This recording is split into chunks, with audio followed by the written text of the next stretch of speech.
Здравейте, машинки! Отново сме заедно. Отново съм спортно облечен, но това е само и единствено за да ви покажа, че няма значение как сте облечени, няма значение къде се намирате, винаги може да направите една кратка и тонизираща тренировка, за да се почувствате по-добре и за да изкарате останалата част от деня по-приятно. Предната тренировка ви казах, че ще ви запозная с няколко нови теста, които правим ние тук с Bulgarian Bag. Показах ви първия, днес ще ви покажа втория, утре ще ви покажа третия и така нататък. Докато има нови тестове, ще има и какво да ви показвам. Така, започвам с първото упражнение, което е следното.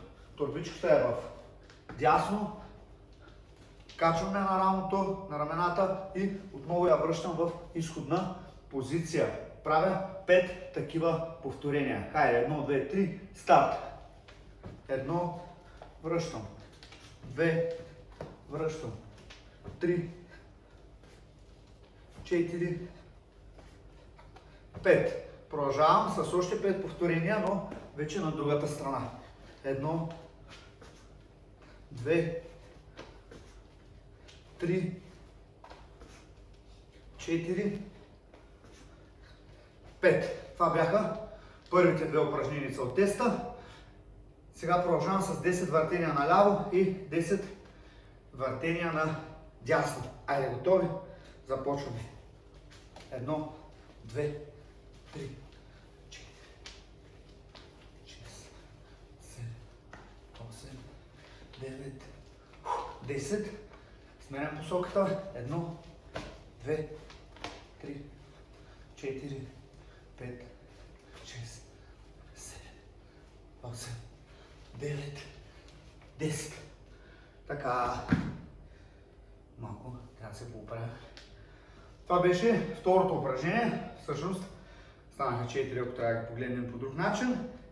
И последното упражнение, с което ще завърша, е следното. Хващам вече тези странични дръжки и повдигам торбата нагоре, като едновременно с това правя клекове. Отново 10 повторения. Торбата е пред мен, хванал съм страничните дръжки и правя следното нещо.